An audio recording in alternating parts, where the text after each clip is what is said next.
Magandang araw po sa inyong lahat.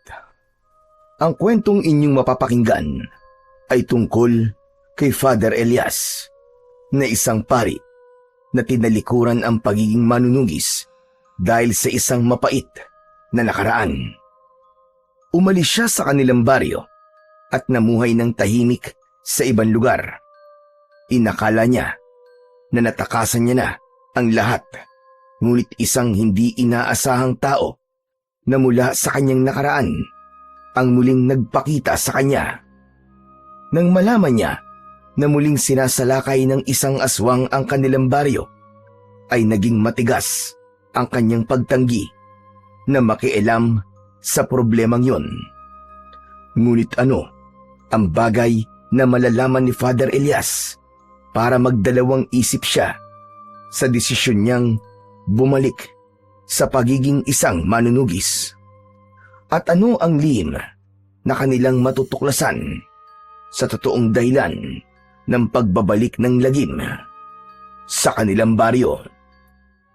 Ngunit bago po ang lahat, mga idol, huwag po nating kalimutang mag-like at mag-subscribe at i-hit ang notification bell sa aking YouTube channel na The Voice Addict at Apong Isaac para sa mas marami pang makapigil hininga na kwentong aswang at katatakutan mula sa mundo ng kababalaghan.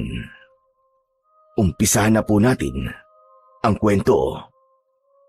Father Elias! Father Elias! May bisita po kayo. Naroon po siya sa sala dito sa kumbento. Boyet, ikaw talaga? Hindi ba ilang beses ko nang sinabi sa'yo na kapag nakikita mo ako nagdadasal, ay huwag mo akong aabalahin? Ilang beses ko bang dapat na ipaalala yan sa'yo? Alam ko naman po yun, Father eh. Opo, paulit-ulit niyo na po akong sinabihan na kapag nagdadasal kayo, ay huwag kayong kakausapin o gagambalain kahit may sunog pa o kaya lindol. Pero yung taong naghahanap po sa inyo, Father, parang mas matindi pa po siya sa sunog at lindol eh. Nang sabihin ko po sa kanya na hindi po kayo maaaring kausapin, aba nagwala po. Tapos nagbantang manggugulo kapag hindi po kagad kita naiharap sa kanya. Teka, sandali nga lang. Ano ba sinasabi mo? Sino ba naghahanap sa akin at natataranta ka ng ganyan? Ang totoo po niyan eh. Ngayon ko lang po siya nakita, Father. Basta isa pong matandang lalaki. Crispin daw po ang pangalan niya. Crispin? Si Mang Crispin? Kilala niyo po ba siya, Father? Dito ka lang muna sa kwarto ko, Boyet. Huwag kang lalabas hanggat hindi ko sinasabi sa'yo. Po, pero Father, naglalaro po kami ng mga kalaro ko sa labas ng tumbang preso eh. 14 anyos ka na pero naglalaro ka pa ng larong pambata? Pambihira ka. Saka 6:00 na, kaya tama na ang paglalaro. Dito ka lang muna. Ikaw na magtapos ng dinadasal ko. Paano po kapag natapos ko na po ang dinadasal niyo, Father? Pwede na po ba akong lumabas at makipaglaro? Hindi, Boyet. Ulitin mo ang dasal hanggang sa balikan kita dito. Sige na. Simulan mo na ang pagdadasal, Boyet. Father naman eh. Minsan hindi ko rin maintindihan ng trip niyo sa buhay eh. Boyet, sundin mo na lang ang sinasabi ko at huwag ka ng maraming tanong. Sige na. Kailangan ko nang harapin ang aking bisita. Dito ka lang, Boyet, ha? Huwag kang lalabas dahil magagalit talaga ako sa'yo. Opo, Father. Takot ko lang po sa inyo. Matapos yun, ay lumabas na si Father Elias sa kanyang silid. Iniwanan niya roon si Boyet at isinara niya ang pinto. Habang pababa siya sa sala ng kumbento, ay bigla siyang nilukob ng pagtataka at kaba. Isang Crispin lamang ang kilala ni Father Elias at yun ay si Mang Crispin na isang kilalang albularyo sa baryo kung saan siya isinilang at lumaki. Ang baryong matagal niya nang kinalimutan dahil sa masalimuot na pangyayaring naranasan niya roon. Mahigit 10 taon ng pare si Father Elias sa lugar kung saan siya kasalukuyang naninirahan. Doon ay tahimik ang kanyang buhay at iginagalang siya ng lahat. Ramdam niya ang pagmamahal ng mga tao sa kanya. At yun ay dahil sa pagpapakita niya rin ng pagmamahal sa lahat. Kabaligtaran yun ng naging buhay niya sa baryo kung saan siya nagmula. Nang makarating si Father Elias sa sala ng kumbento, ay isang matandang lalaki na may suot na salakot ang nakita niya. Nakatalikod yun sa gawin niya. Abala ang matandang lalaki sa pagtingin sa mga larawan na nakapatong sa mahabang tokador. Tumikhim si Father Elias upang kunin ang atensyon ng matandang lalaki. Mabilis na humarap sa kanya ang matanda na tila ba hindi makapaniwala nang makita siya. Naglakad siya palapit dito. Elias? Sandali, ikaw ba talaga yan? Aba, napakalaki ng iyong pinagbago. Mahigit 10 taon na tayong hindi nagkikita, Mang Crispin. Talagang malaki ang magiging pagbabago sa akin. Hindi lang kasi ako makapaniwala na totoo ngang isa ka ng ganap na pare sa baryong ito. Napakalayo mo na sa dating binata na nakikipaglaban sa mga aswang. Nakikiusap po ako sa inyo, Mang Crispin. Kung gusto niyo akong makausap, ay huwag niyo nang babanggitin ang aking nakaraan. Matagal ko na pong kinalimutan ang lahat ng yun. Ayoko na pong balikan kung ano ako noon. Ay, pasensya ka na. Pasensya ka na. Sige ho, maupo muna kayo. Gusto niyo ba ng maiinom? O baka nagugutom po kayo? Ay, huwag ka na mag-abala. Ayos lang ako. Sabay na naupo ang dalawa. Sa upuan na nasa sala, magkaharap sila. Naramdaman ni Father Elias ang pagkabahala kay Mang Crispin. Mang Crispin, oo nga pala. Nasabi sa akin ng isa sa aking mga sakristan na nagwala ka rito kanina dahil gusto mo raw akong makausap kagad. Gaano ba kaimportanteng ipinunta mo rito para magwala ka ng ganon, Mang Crispin? Tandaan nyo na ang kumbento ay sagrado dahil ito ay bahagi pa rin ng simbahan. Pasensya ka na. Sadyang desperado lang akong makaharap ka kagad.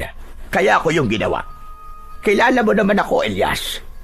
Wala sa aking pagkatao ang nagwawala, ngunit talagang kailangan na kitang makausap.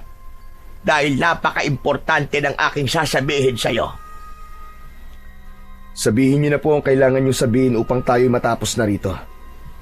Kailangan ko rin pong ipagpatuloy ang aking pagdadasal na naputol dahil po sa pagdating niyo. Sandaling natigilan si Mang Crispin. Huminga ito ng malalim.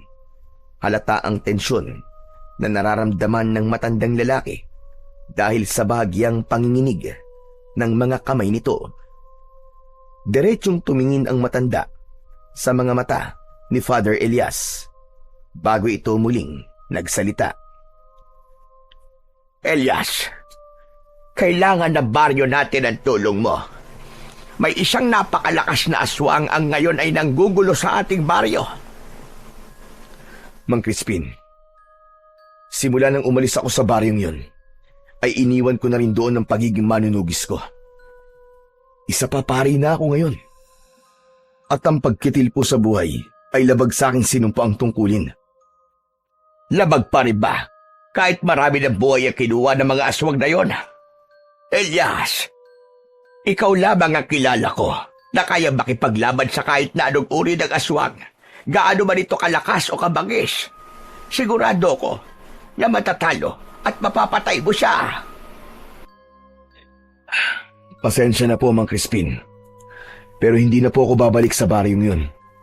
Nangako ko sa aking sarili na kahit na anong mangyari, ay hindi natatapak ang aking mga paa sa lugar kung saan ako nakaranas ng matinding pasakit. Nauunawaan kita, Elias. Sadyang hindi maganda ang karanasan mo sa ating baryo. Ngunit ang aswang na aking tinutukoy ay ang bangkilan na si Gubara. Si Gubara? Nananaginip yata ako, Mang Crispin. Naiisip niyo bang gumawa ng kwento para lang bumalik ako sa ating baryo? Hindi yan uubra sa akin. Alam kong matagal nang patay si Gubara. Pinatay siya ng aking lolo matagal ng panahon. Mawalang galang na po. Pero makakaalis na po kayo. Tatayo na sana si Father Elias, pero mabilis na nagsalita si Mang Crispin upang pigilan siya. Nagsasabi ako ng totoo, muling nabuhay si Gubara. Sa dahilang hindi namin alam. Ginamit niya ang katawan ng asawa ni Kapitan Ramil, si Celia. Ano?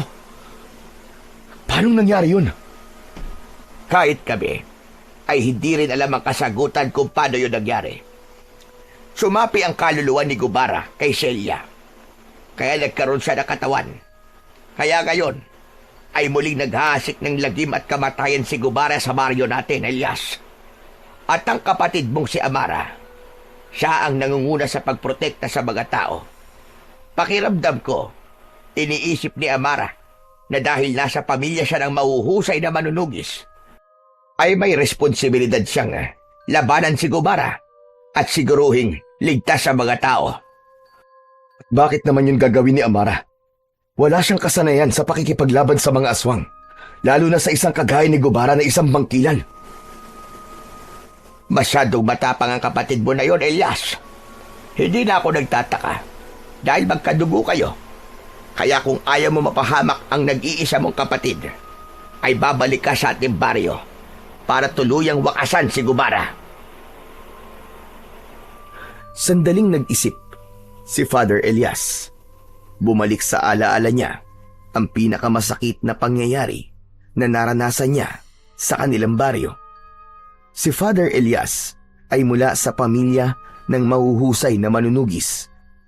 Kaya bata pa lang ay sinanay na siya ng kanyang lolo at tatay sa pakikipaglaban sa mga aswang.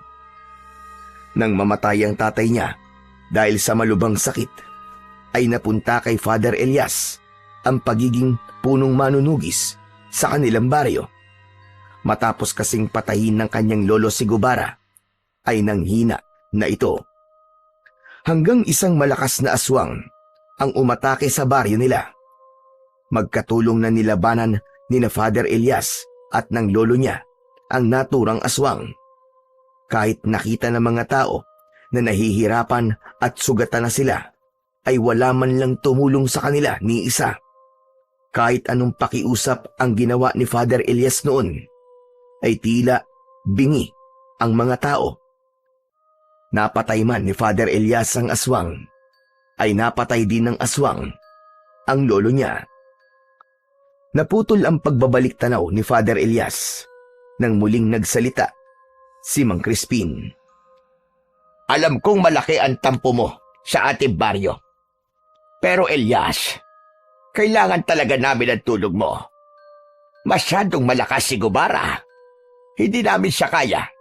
Kahit pa lahat ng tao sa ating baryo ay magtulong-tulong. Kahit wag mo na itong gawin para sa ating baryo, gawin mo na lang ito para sa kapatid mo si Amara. Alam kong wala siyang kasanayan sa pakikipaglaban sa mga aswang. Baka dumating ang panahon na maging siya ay mapahamak. Talagang ginamit niyo pang pangalan ng kapatid ko para lang pagbigyan ko ang inyong gusto. Pero pasensya na talaga, Mang Crispin. Matagal ko nang tinalikuran ng pagiging manunugis. Nakatuon na ako ngayon sa paglilingkod sa Panginoon. Kaya sige na, Mang Crispin. Makakaalis na ho kayo. Maraming salamat po sa inyong pagbisita. Masaya po ako na makalipas ang napakahabang panahon ay nakakita ako ng isang pamilyar na muka. Hindi na ba talaga magbabago ang isip mo, Elias? Ano kailangan kong gawin para pumayag ka na labanan si Gubara? Gusto mo ba na lumuhod pa ako sa iyong harapan? Hindi mo na kailangan gawin yan, Mang Crispin. Walang bagay ang kayang baguhin ang aking desisyon. Ang gawin nyo ay pagtibayin nyo ang inyong pagbabantay. Himukin nyo ang mga tao sa baryo nyo, lalo na ang mga kalalakihan na makipaglaban. Pasensya na po talaga. Pero may mga bagay pa akong dapat na gawin. Tila naramdaman ni Mang Crispin ang pagiging buo ng desisyon ni Father Elias. Kaya tumayo na ito. Nagpasalamat ito kay Father Elias bago ito tuluyang umalis. Nanatiling nakatayo si Father Elias sa gitna ng sala. Mabilis ang tibok ng puso niya. Hindi pa rin siya makapaniwala kung paanong nabuhay si Gubara sa katawan ng ibang tao. Aminado siya na may parte pa rin ng puso niya na nagsasabing kailangan niyang bumalik sa kanilang baryo. Pero sa tuwing naaalala niya ang nangyari noon, ay bumabalik din ang hinanakit niya sa mga tao sa lugar na yon. Alam ni Father Elias na mali ang magkaroon ng hinanakit. Ngunit kahit isa na siyang pari, ay tao pa rin siya.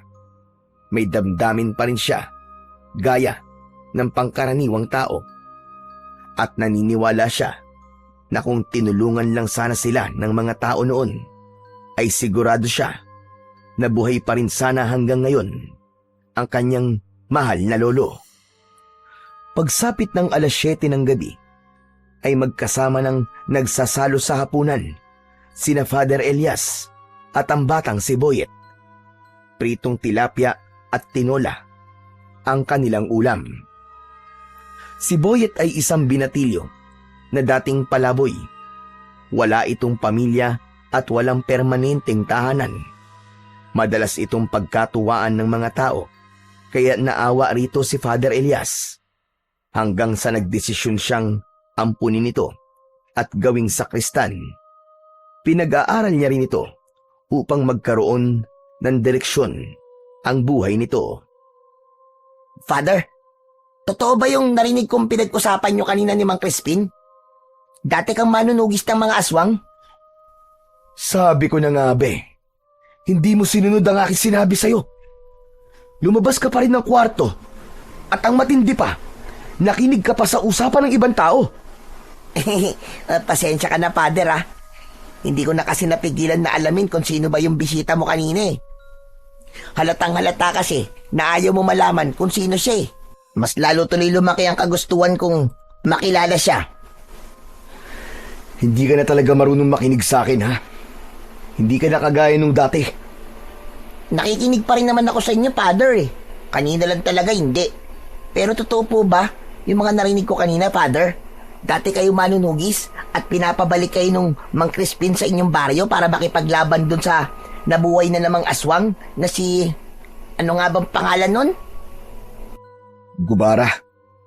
Ayun, si Gubara. Ano, Father? Sagutin niyo naman po ang tanong ko. Totoo po ba ang lahat ng yon? Narinig mo na ang usapan namin kanina, di ba? Bakit kailangan mo pa ng kumpirmasyon? Manahimik ka na lang dyan at ituloy mo na ang pagkain mo. Wow! Kung ganun, totoo nga na isa kayong manunugis. Sobrang astig niyo po pala. Ini-imagine ko pa lang na may hawak kayong itak habang nakikipaglaban doon sa mga aswang, kinikilabutan na talaga ako. O, tingnan mo, Father, oh. Tumataas sa mga balahibo ko sa braso. Father, bakit hindi po kayo bumalik ulit sa baryo nyo para labanan po yung aswang na yon? Sasama po ako sa inyo. Gusto ko po kayong makitang nakikipaglaban sa aswang. Tumahimik ka na, Boyet, pwede ba? Hindi yan mangyayari. Dahil hindi na ako babalik sa baryong yun. Pero, Father... Boyet, tama na. Tapusin mo na ang pagkain mo. At huwag ka na magtanong sa mga bagay na hindi makakatulong sa ating dalawa. Naging seryoso ang mukha ni Father Elias at diretso niyang tinignan ang mga mata ni Boyet. Napayuko si Boyet at ipinagpatuloy na lamang nito ang pagkain. Alam ni Boyet na kapag ginawa na yon ni Father Elias, ay unti-unti na siyang nagagalit. Ngunit ang totoo ay hindi galit si Father Elias. Nais lang niyang iwasan na mapag-usapan ang kanyang nakaraan dahil matagal na siyang nangako sa kanyang sarili na hindi niya na yon babalikan. Kinagabihan, habang mahimbing na natutulog si Father Elias, ay dinalaw siya ng isang masamang panaginip. Sa kanyang panaginip ay nakita niya ang dalaga niyang kapatid na si Amara sa gitna ng isang madilim na kagubatan. Hawak nito ang isang itak habang buong tapang na lumalaban sa mga aswang. Habang tumatagal ay parami ng parami ang mga aswang hanggang sa bumagsak si Amara matapos itong sunggaban ng isang aswang sa likod.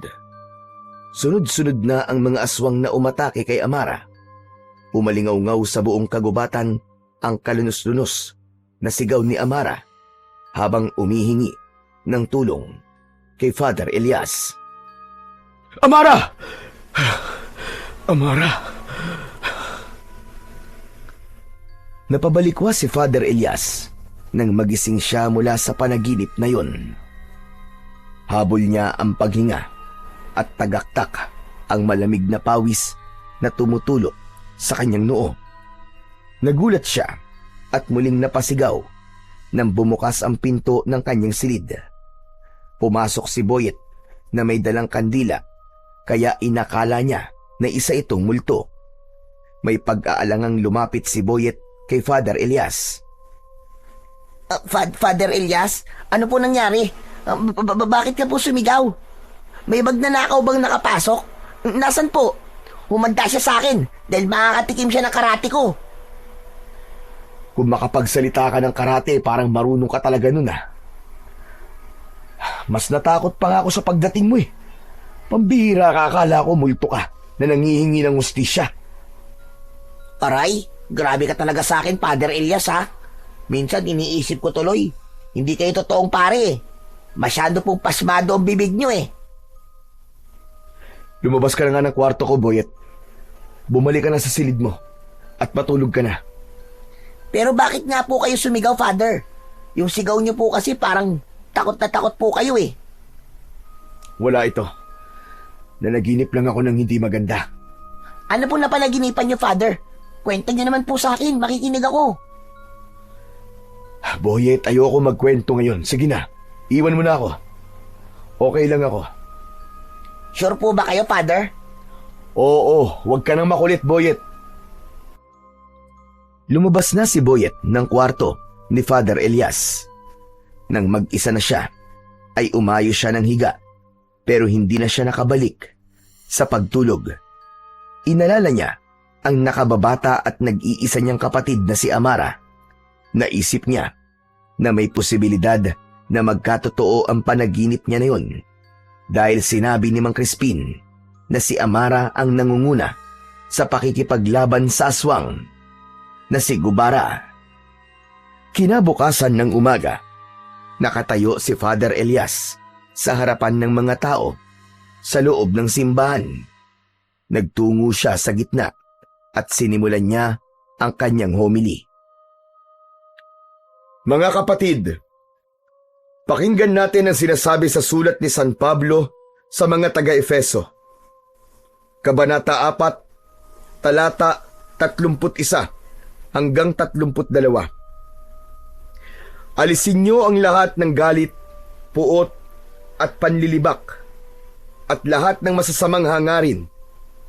Sa halip, maging mabait kayo sa isa't isa. Mahabagin, mapagpatawad, gaya ng pagpapatawad sa inyo ng Diyos sa pamamagitan ni Kristo. Mga kapatid, ang galit ay parang binhi. Kapag ito ay itinanim at hinayaan nating lumago, magbubunga ito ng hinanakit at pagkawasak. Ngunit kung ang itinanim natin ay pangunawa, pagmamahal at pagpapatawad, magbubunga ito ng kapayapaan at pagkakaisa.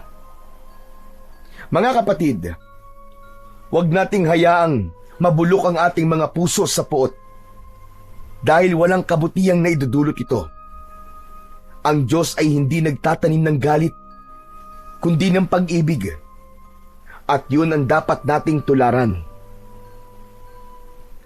Matapos sabihin ni Father Elias ang kanyang homily, ay bahagya siyang natahimik.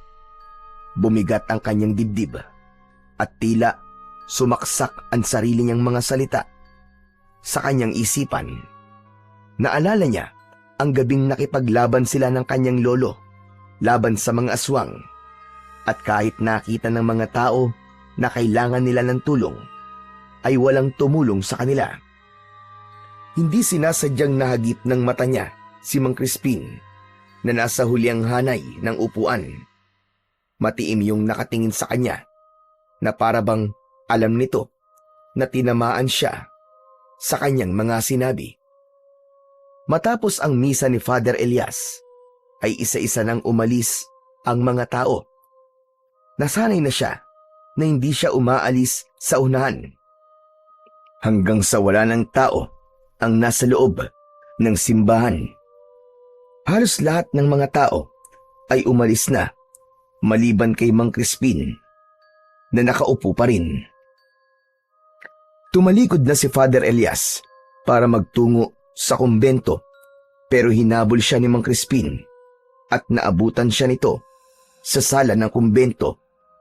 Humarang si Mang Crispin sa harapan ni Father Elias. Mang Crispin, ano bang ginagawa niyo rito? Akala ko ba umalis na kayo? Bakit hindi pa kayo bumabalik sa baryo niyo? Baryo natin, Elias. Baryo natin. Kahit matagal ka nang wala roon, ay hindi mo maaalis ang katotohanan na doon kay pinanganak. At parte ka pa rin ng lugar na yon. Ayoko na pong makipagtalo sa inyo, Mang Crispin. Kung yan po ang gusto niyong isipin ay bahala po kayo. May mga kailangan pa po akong gawin. Pasensya na po kung hindi ko kayo mahaharap ngayon. Yung homily mo kanina, yung tungkol sa pagtatanim ng galit, naramdaman kong tinamaan ka doon. Sa bibig mo na mismo ng galing, Elias. Mali ang magtanim ng galit. Sana'y maunawaan mo na kaya hindi kayo natulungan ng mga tao ng lolo mo noong mga panahong yon. Dahil lubang takot sila. Bukod doon, wala silang alam sa pakikipaglaban sa mga aswang. Tumiim ang bagang ni Father Elias. Nag-init ang kanyang mga mata. Ginawa niya ang lahat upang pigilan ang pagpatak ng kanyang mga luha. Hindi na lang siya nagsalita dahil alam na alam niyang hindi magagandang salita ang lalabas sa kanyang bibig. Inisip niya na siya ay isang pari at alagad ng Diyos at katatapos lang niya sa kanyang misa. Nang hindi na nagsalita si Father Elias, ay tumalikod na lamang si Mang Crispin. Nakakailang hakbang pa lamang si Mang Crispin nang bumalik sa alaala ni Father Elias ang napanaginipan niya kagabi. Ang totoo, hindi na siya nakatulog simula nang magising siya sa panaginip niyang yun. Mang Crispin, sandali lang po. Huminto si Mang Crispin at muli itong lumapit kay Father Elias. Bakit, Elias? Nagbago na ba ang isip mo? Sasama ka na ba sa akin pabalik sa baryo natin?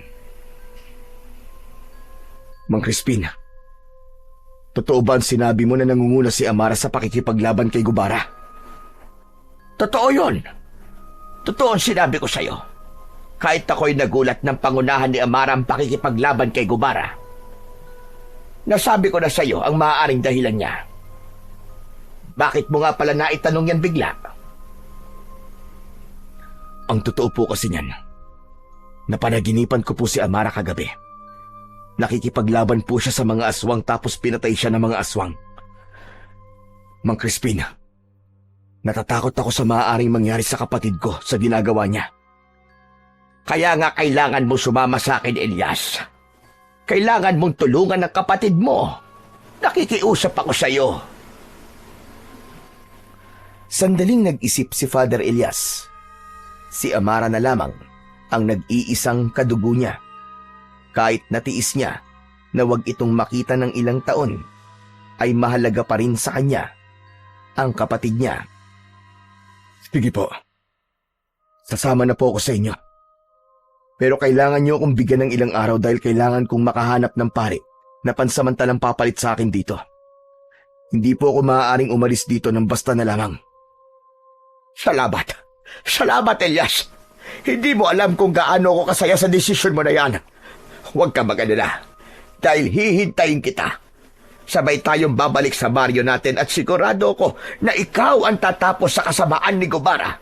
Gaya ng ginawa ng iyong lolo noon. Tumango na lamang si Father Elias bilang tugon. Pero sa loob ng utak niya ay may ibang bagay siyang nais gawin. Kaya gusto niyang bumalik sa kanilang baryo. Matapos ng pakikipag-usap ni Father Elias kay Mang Crispin, ay nagtungo na siya sa kanyang silid. Umupo siya sa upuang nasa tabi ng bintana. Sa pagdungaw niya sa bintana, ay nakita niya si Mang Crispin na naglalakad papalayo sa simbahan. Nagulat si Father Elias sa biglang pagpasok ni Boyet. May dala itong malinis na kumot at mga punda. "Pwede ba, Boyet? Matuto ka namang kumatok. Kung may sakit ako sa puso, aba, matagal na akong inatake sa puso ng dahil sa'yo." Hehe, bawasan mo kasi ang pagkakape, Father. Nagiging masyado ka nang magugulatin eh. Nandito po ako para palitan po ng punda ang mga unan nyo. Saka papalitan ko na rin po ang kumot nyo. Okay, sige. Gawin mo lang dapat mong gawin at pagkatapos ay lumabas ka na. Muling itinuon ni Father Elias ang kanyang mga mata sa labas ng bintana habang si Boyet naman ay nagsimula na sa pagpapalit ng punda ng mga unan. Kailan po pala kayo aalis para sumama kay Mang Crispin, Father? Siguro baka sa Miyerkules. Kailangan ko lang makasiguro na may papalit sa akin dito. Teka, paano mo nalaman na aalis ako? Nakausap mo ba si Mang Crispin at siya nagsabi sa'yo? Hindi po. Narinig ko po ang pinag-uusapan nyo kanina ni Mang Crispin. Hindi ba't ang sabi ko sa'yo hindi ka dapat nakikinig sa usapan ng ibang tao? Teka, bago ka magalit, Father, gusto ko lang pong sabihin sa inyo na hindi ko sinasadyang marinig ang pag-uusap niyo ni Mang Crispin. Dadalhin ko na po kasi sana yung mga ginagamit niyo sa misa sa storage room. Tapos, doon ko na po narinig ang pinag-uusapan niyo.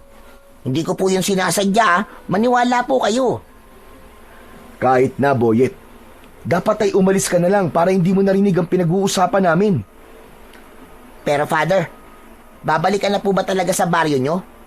Ibig sabihin makikipaglaban ka na po ulit sa mga aswang? Babalik ako sa lugar na yung, Boyet. Pero hindi ako makikipaglaban sa mga aswang. Pero, yun ang narinig ko sinabi ni Mang Crispin, Father Yun ang sinabi niya. Pero hindi ko sinabing ganun ang gagawin ko. Kaya ako babalik sa baryong yun.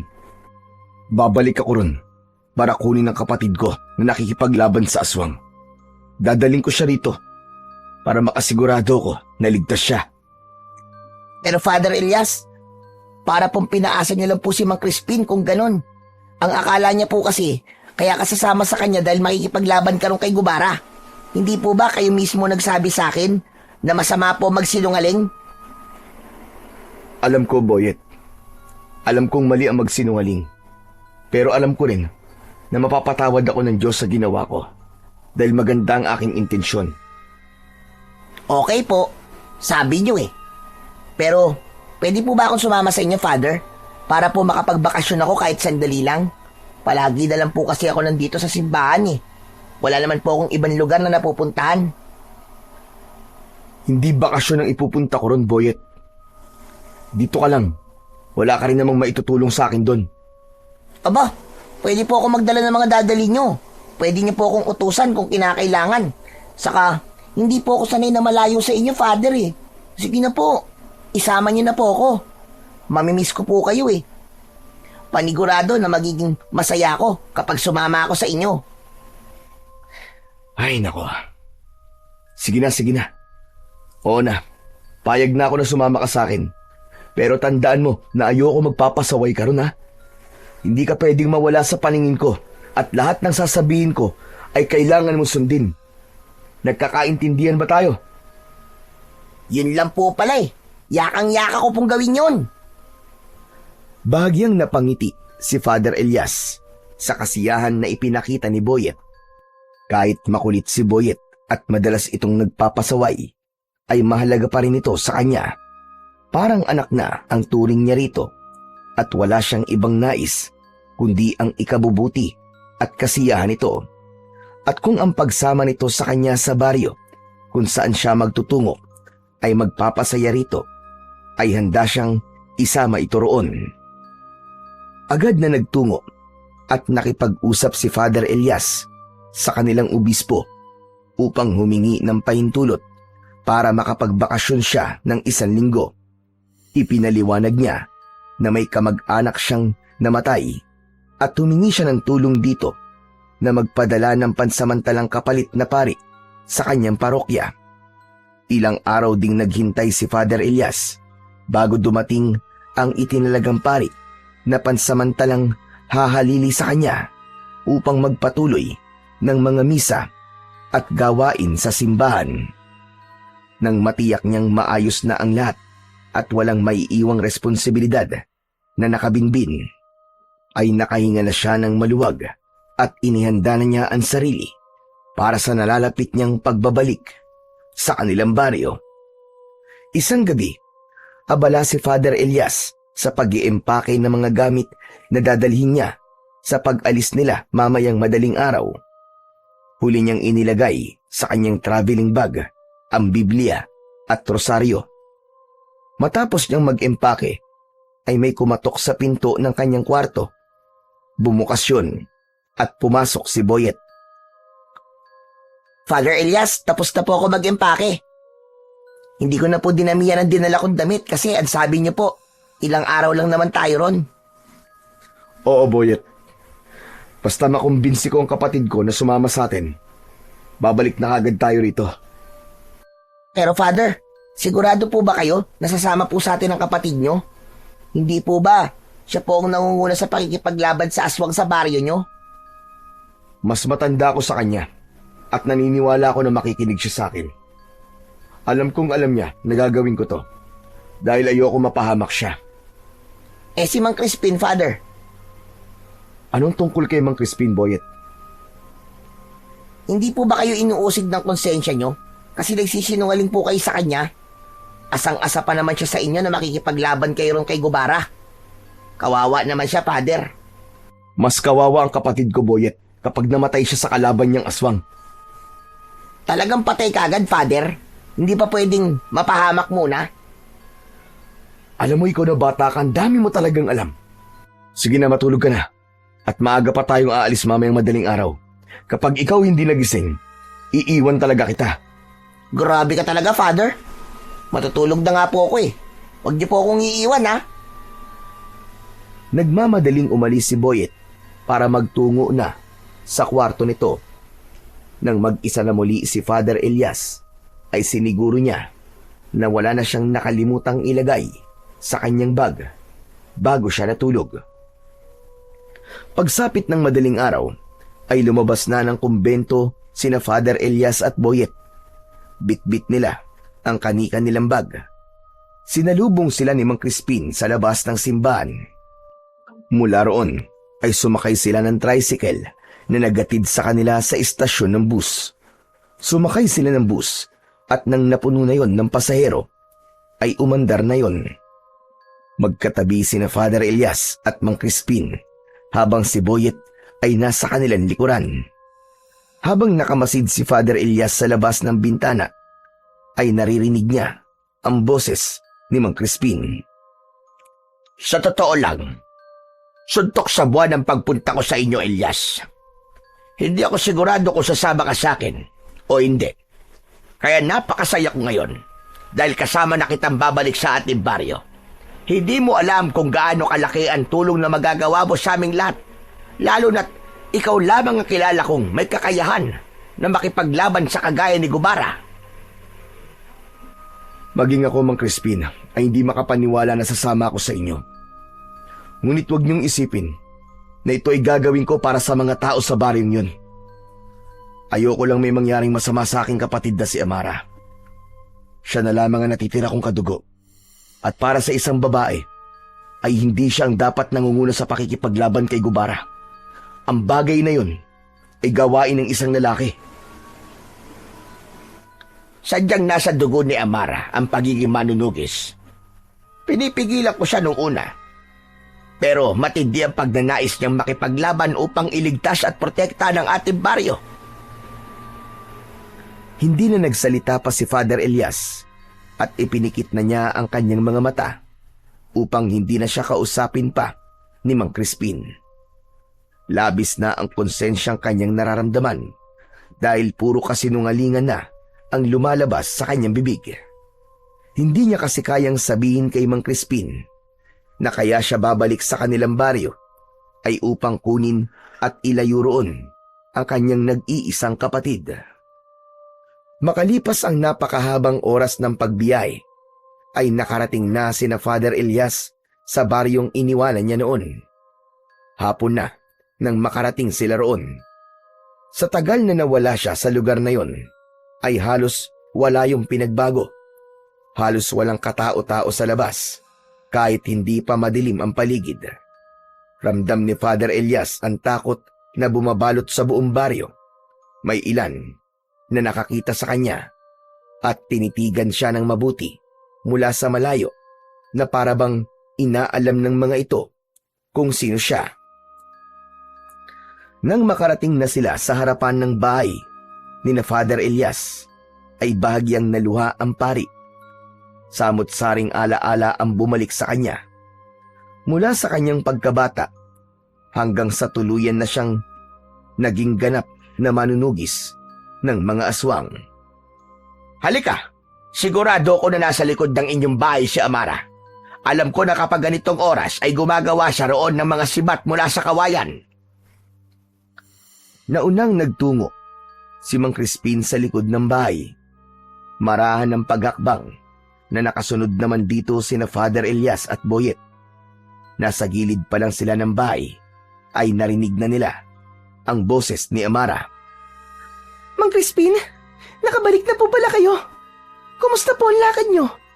Kasama niyo na po ba si Kuya Elias? Nakarating na si Father Elias sa likod ng bahay. Naroon si Amara na may hawak na kawayan at itak. Tuluyan nang pumatak ang luha ni Father Elias nang malaman na dalagang-dalaga na ang kanyang kapatid. Malayo na yon sa dalagitang si Amara nang umalis siya sa baryong yun. Naluluwang lumapit si Amara kay Father Elias. Hindi makapaniwalang tinignan siya nito. Kuya, ikaw na ba talaga yan? Kuya Elias? Ako nga, Amara. Bagay na bagay pala talaga sa'yo maging pari, kuya. Bagay sa'yo ang suot mong abito. Totoo nga sinabi mo sa akin bago ka umalis na magiging pari ka dahil mas gusto mo ang tahimik na buhay.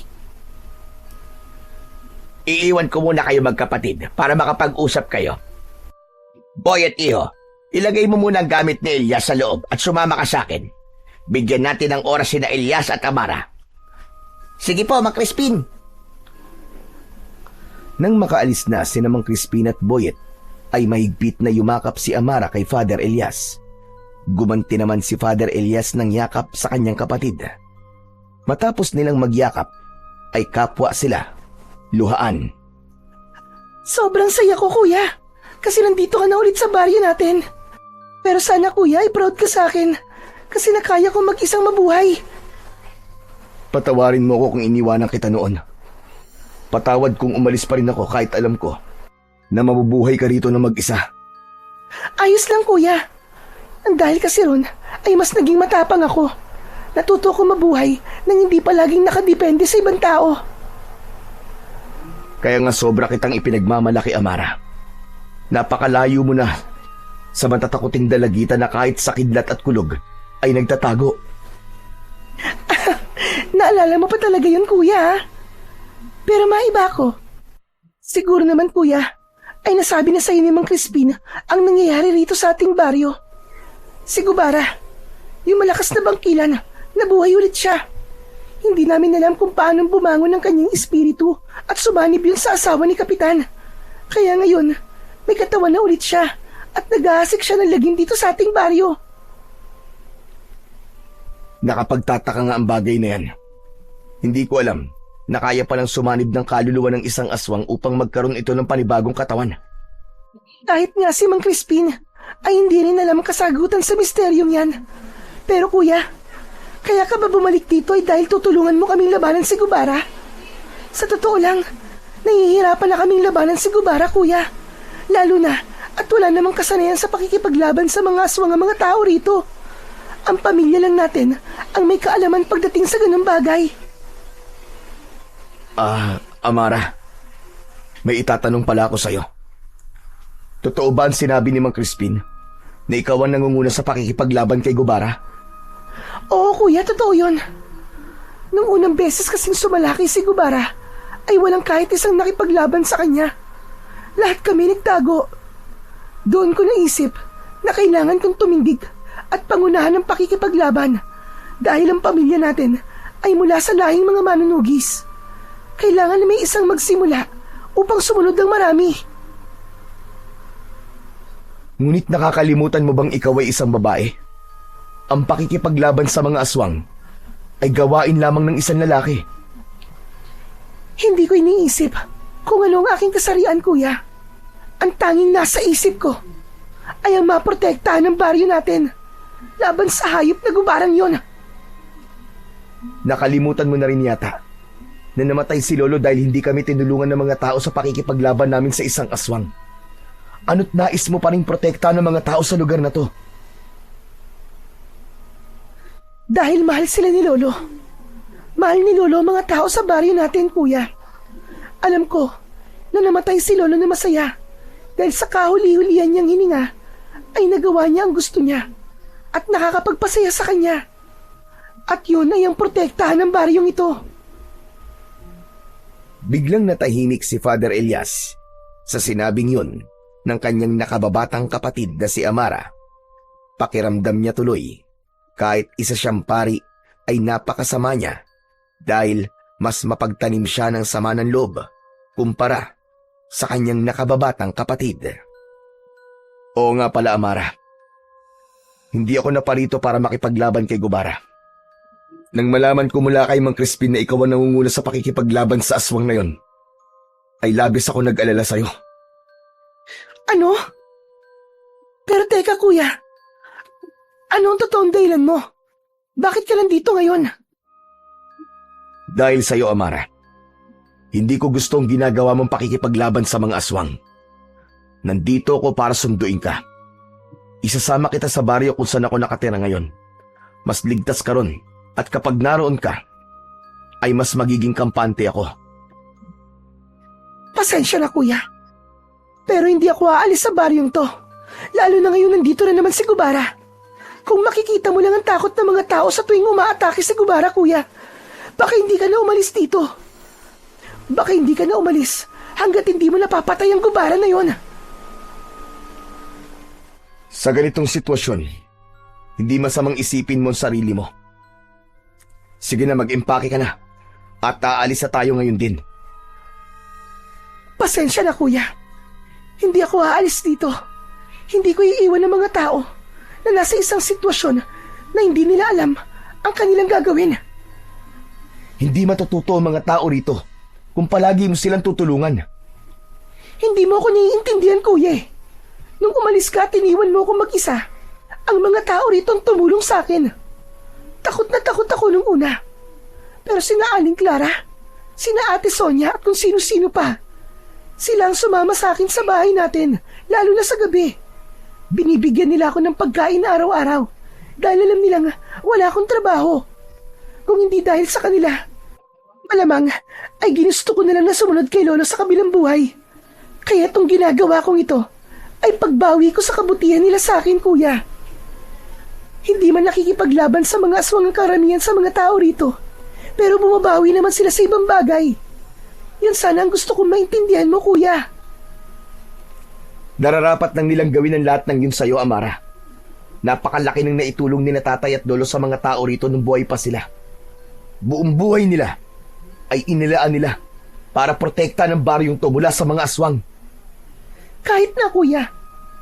Pasensya ka na talaga. Pero hindi ako sasama sa'yo sa baryong sinasabi mo. Dito lang ako.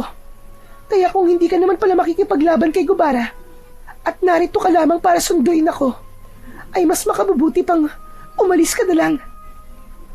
Amara, para rin sa'yo ang pag-alis natin dito. Hindi ka sinanay para makipaglaban sa mga aswang. Natatakot ako na baka may kung anong mangyari sa'yo kapag itinuloy mo ang ginagawa mo na yan.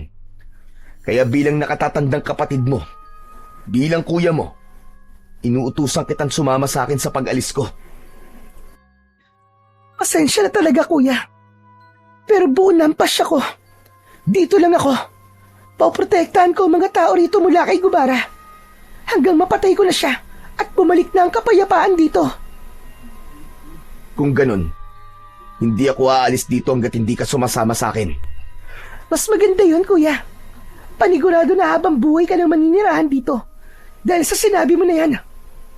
Nagtama ang mga mata ni na Father Elias at Amara. Nakita ni Father Elias na seryoso si Amara at tila ipinaramdam nito na wala itong dahilan para lisanin ang lugar na yon. Ngunit nangako si Father Elias sa kanyang sarili na hindi siya aalis sa baryong yun nang hindi niya kasama ang kanyang nag-iisang kapatid. Matapos kausapin ni Father Elias si Amara, ay pumasok na siya sa kanilang bahay. Ang plano niya ay magpahinga na sapagkat naramdaman niya ang pagod mula sa napakahabang biyahe nila kanina. Napansin niya na halos walang nagbago sa kanilang bahay. Nakasabit pa rin sa isang parte ng dingding ang mga litrato nila ni Amara kasama ang kanilang ama at lolo. Nakangiti silang lahat doon. Bakas sa mukha nila ang labis na kasiyahan. Ngunit para kay Father Elias, ang kasiyahang yun ay hindi na niya mararamdaman dahil wala na ang kanyang ama at lolo. Maya-maya pa ay dumating ang batang si Boyet. Agad itong lumapit sa kanya. Grabe si Mang Crispin. Alam naman niyang pagod ako sa biyahe. Nilakad niya ako ng nilakad dito sa baryo. Wala naman akong nakitang kakaiba, Father. Parang ganito rin sa baryo natin eh. Ay teka, nakausap niyo na po ba si Ate Amara? Pumayag na po ba siyang sumama sa atin? Hindi ko pa siya napapapayag, Boyet. Masyado siyang matigas. Ayaw niya makinig sa akin. Talagang gusto niyang gayahin sina tatay at lolo. Naprotektahan ng baryong to laban sa mga aswang. Hanggang sa huli nilang hininga. Nako, problema po yan, Father. Ibig po ba sabihin eh, hindi kaagad tayo aalis dito? Ganun na nga, Boyet. Kailangan ko mapapayag ang kapatid ko sa gusto kong mangyari. Sinabi ko na sa kanya na hindi ako aalis hanggang sa hindi siya sumasama sa atin. Yes, ayos! Anong yes ayos ang sinasabi mo dyan, ha? Bakit parang masaya ka pa yata? Ay, sorry, Father. Pero di ba, ang sabi ko po sa inyo, ay gusto ko po magbakasyon. Kung hindi agad tayo aalis dito, ibig sabihin, ay matagal din akong ligtas sa mga gawain sa simbahan. Bakit, Boyet? Nagsasawa ka na ba sa mga ginagawa mo sa simbahan, ha? Hindi naman po. Pero simula po kasi ng ampun ninyo ko, ay wala na akong ginawa kundi ang maglingkod sa simbahan at gawin ang mga dapat kong gawin doon. Hindi sa nagsasawa po ako, pero tao lang po tayo, Father. Kailangan din po natin ng pahinga kahit sandali sa mga bagay na nakasanayan nating gawin, hindi po ba? Pakiramdam ni Father Elias ay pinapatamaan siya ni Boyet sa mga sinabi nito kahit hindi yun ang intensyon nito. Aminado siya na simula nang naging pari siya ay inilaan na niya ang kanyang sarili sa paglilingkod sa Panginoon at tuluyan niya ng tinalikuran ang pagiging manunugis. Ngunit kahit ano pa ang sabihin ni Boyet o ng ibang mga tao, para sa kanya ay wala na siyang dahilan para bumalik sa pakikipaglaban sa mga aswang. Kinagabihan, naghanda si Amara ng masarap na hapunan. Nagprito ito ng galunggong at nagluto din ito ng ginisang munggo. Naging magana ang pagkain ni na Father Elias at Boyet. Ang galing mo palang magluto, Ate Amara. Napakalayo ng luto mo sa luto ni Father Elias. Bakit? Ano bang klaseng luto ang ginagawa ni Kuya? Nako, ayoko na lang magsalita at baka masaktan pa si Father Elias eh. Ibig sabihin, hindi ka talaga nasasarapan sa mga niluluto ko, Boyet? Hindi ba kapag nagluluto ko, ay palagi mo sinasabi na masarap? Wala naman kasi akong choice, Father eh. Ikaw lang naman kasi ang nagluluto para sa atin sa simbahan. Hayaan mo, kapag sumama sa atin si Amara, ay palagi na masarap ang kakainin natin sa simbahan. Biglang naubo si Amara sa sinabing yun ni Father Elias. Oh, ayos ka lang ba, Amara? Nasamid ka ba? Uminom ka muna ng tubig. Nabigla lang ako sa sinabi mo, kuya. Akala ko kasi nakapag-usap na tayo kanina at malinaw na sa'yo na hindi ako sasama sa'yo. Malinaw din ang sinabi ko. Hindi ako aalis dito nang hindi ka kasama. Kuya, pwede bang isang tabi muna natin ang bagay na yan? Kararating mo lang dito. Gusto ko naman na mag-usap tayo na walang tensyon na namamagitan sa ating dalawa. Gusto ko malaman ang mga nangyari sa'yo nang nakalipas na 10 taon. Yun lang ba? Eto, naging pare ako at masaya ako sa baryo kung saan ako naninilbihan. Ramdam ko ang pagmamahal ng mga tao sa akin. Napakabait kasi ni Father Elias, ate. Lahat ng lumalapit sa kanya tumihingi ng tulong, lalo na yung may mga sakit, tinutulungan niya talaga. Pero palagi ko sinasabi na ang tulong na yun ay hindi mula sa akin. Yun ay mula sa mga tao at mga grupo na nagbibigay ng donasyon sa simbahan. Ako lamang ang tagapagbahagi nun. Hindi ka pa rin pala talaga nagbabago, kuya. Alam mo ba, Boyet, kahit nung medyo bata-bata pa si kuya, ay mabait na talaga siya. Malaki ang pagmamahal niya sa mga tao rito sa aming baryo. Kaya nga, ginawa niya ang lahat para maging mahusay na manunugis. Gusto niya kasing sundanin ang pak nila tatay at lolo na tumutulong sa mga tao sa pamamagitan ng pakikipaglaban sa mga aswang. Talaga, ate? Kwentuhan niyo naman po ako nang naging pakikipaglaban ni Father Elias sa mga aswang. Amara, Boyet, tama na yan. Kumain na muna tayo at mamaya na kayo magkwentuhan. Ito talaga si Father, oh. Medyo KJ din kung minsan eh. Boyet, Sorry, Father. Sabi ko nga po, kumain na po muna tayo. napailing na lamang si Father Elias habang nakatingin kay Boyet. Ang totoo ay sinadya niyang pigilan si Amara na ikwento kay Boyet ang mga naging karanasan niya sa pakikipaglaban niya noon sa mga aswang. Ayaw niya nang marinig ang mga ganong kwento, lalo na't matagal niya nang kinalimutan ang parting yun ng kanyang nakaraan. Oras na ng pagtulog, pero hindi pa rin dinadalaw ng antok si Father Elias. Kaya habang mahimbing na natutulog si Boyet sa kanilang kwarto, ay lumabas siya at naupo sa upuang nasa harapan ng kanilang bahay. Napakatahimik ng paligid at tanging ang huni lamang ng mga kuliglig ang kanyang naririnig. Makalipas ang ilang sandali, ay lumabas din ng bahay ang kapatid niyang si Amara. Umupo ang dalaga sa tabi ni Father Elias. Alam mo, kuya, nang sabihin ni Mang Crispin na pupuntahan ka niya at kukumbinsin na bumalik dito, napakasaya ko. Sa loob kasi na mahigit 10 taon, hindi ako nawalan ng pag-asa na babalik ka rito. Pasensya ka na, Amara, kung hindi man lang kita dinadalaw dito. Alam mo naman kung ano ang aking dahilan. Pero walang araw at gabi na hindi kita isinama sa aking panalangin.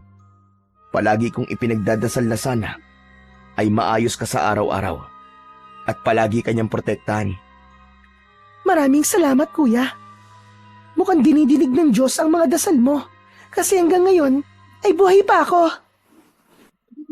Ngunit gusto kong sabihin sa'yo na minsan hindi sapat ang pagdarasal lang. Hindi pwedeng iasa natin palagi ang lahat sa ating Panginoon. Madalas ang mga nangyayari sa ating buhay ay bunga ng ating desisyon. Kaya alam ko na mas makabubuti kung titigil ka na sa pakikipaglaban sa mga aswang at sasama ka na sa akin. Pasensya ka na talaga, kuya. Pero kahit ilang beses mo akong pilitin, ay hindi talaga ako sasama sa'yo. Nasimulan ko na to, kaya kailangan ko itong tapusin. Isa pa, marami na ring napatay si Gubara simula na magbalik siya. Si Mang Kaloy, na matalik na kaibigan ni tatay, wala na siya. Pinatay siya ni Gubara, kuya. Pati na rin ang kababata mong sina Alex at Mario. Namatay din sila dahil kay Gubara. Magsasalita pa sana si Father Elias nang mapansin niya na biglang natigilan si Amara. Hinawakan ni Amara ang suot nitong agimat na nakasabit sa leeg nito at mariin itong pumikit. Sa pagmulat ng dalaga ay habol na nito ang paghinga. Bakit, Tamara? Ano nangyayari? Ayos ka lang ba? Si Gubara, kuya. Nandito na naman siya. Kailangan ko siyang harapin. Ano? Hindi. Dito ka lang. Hindi ka aalis, Amara.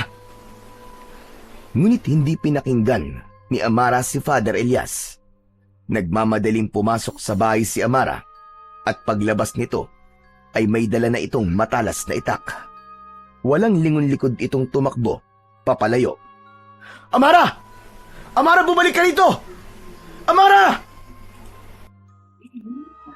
Tila walang narinig si Amara at patuloy lang yun sa pagtakbo. Nagkaroon ng pagdadalawang isip si Father Elias kung susundan at tutulungan niya ang kanyang kapatid. Ngunit mas nanaig sa kanya ang desisyon niyang wag nang bumalik sa pakikipaglaban sa mga aswang. Dahil sa pagsigaw ni Father Elias ay nagising si Boyet. Pupungas-pungas itong lumabas. Bakit ang ingay niyo naman po, Father? Alam niyo naman pong may natutulog eh. Boyet, bumalik ka na sa loob. Hindi ligtas dito sa labas. Sige na. Teka, bakit, Father? Ano po nangyari? Teka, ano po yun? Bakit nagsisigawan po ang mga tao? Sumasalakay si Gubara, Boyet, at umalis si Amara para harapin ang aswang na yun. Ano? Nandito po si Gubara? Gusto ko po siya makita, Father. Gusto ko po makakita ng totoong aswang. Tumigil ka, Boyet. Hindi to laro. Hindi mo alam kung ano ang kayang gawin ng isang bangkila na kagaya ni Gubara. Pero yun nga po ang isa sa dahilan kung bakit po ako sumama sa inyo dito eh. Para makakita po ako ng aswang. Sige na po, Father. Payagan niyo na po ako. Pangako po, mag-iingat po ako. Hindi. Pumasok ka sa loob, Boyet. Sorry po, Father. Pero hindi ko po kayo susundin ngayon. Gusto ko po talaga makakita ng totoong aswang. Babalik po kagad ako dito kapag nakita ko na po si Gubara. Biglang tumakbo ng mabilis si Boyet at hindi na nilingon si Father Elias.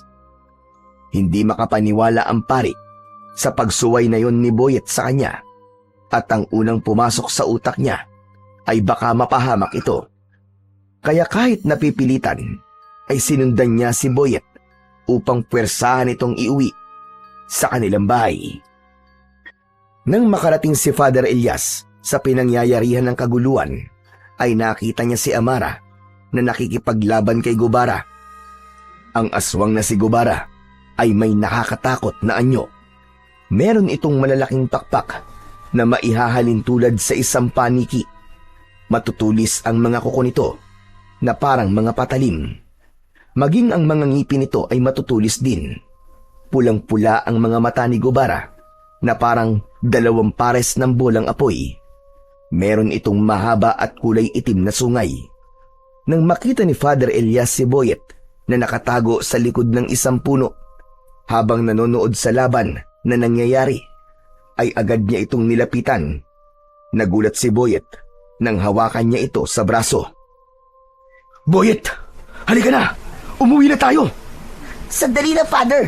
Nanonood pa ako sa pakikipaglaban ni Ate Amara kay Gubara eh. Tignan niyo po. Ang galing pala talaga ni ate sa pakikipaglaban sa aswang. Nakaka-elibs. Napatingin si Father Elias kay Amara habang hawak nito ang isang matalim na itak. Mistulang isang magiting na mandirigma ang kanyang kapatid. Mabilis itong gumalaw at madali nitong naiiwasan ang bawat pag-ataking ginagawa ni Gubara. Sa bawat paglusob ni Gubara mula sa impapawid, ay sinusuklian yun ni Amara ng mabilis na pag-ilag at malakas na pag-atake. Nakita ni Father Elias na ilang beses na nasugatan ni Amara si Gubara sa iba't ibang parte ng katawan nito. Grabe, Father. Sobrang astig talaga ni Ate Amara. Tignan niyo po ba ang galaw niya oh? Parang aral na aral. Parang napakatagal nagsanay. Natutunan niya yan sa amin ni Lolo. Pati na rin sa aming tatay. Mukhang habang nagsasanay kami nun, ay pinapanood niya kami. Kaya alam niya ang mga ganyang galaw. Bakit hindi niyo po siya tulungan, Father?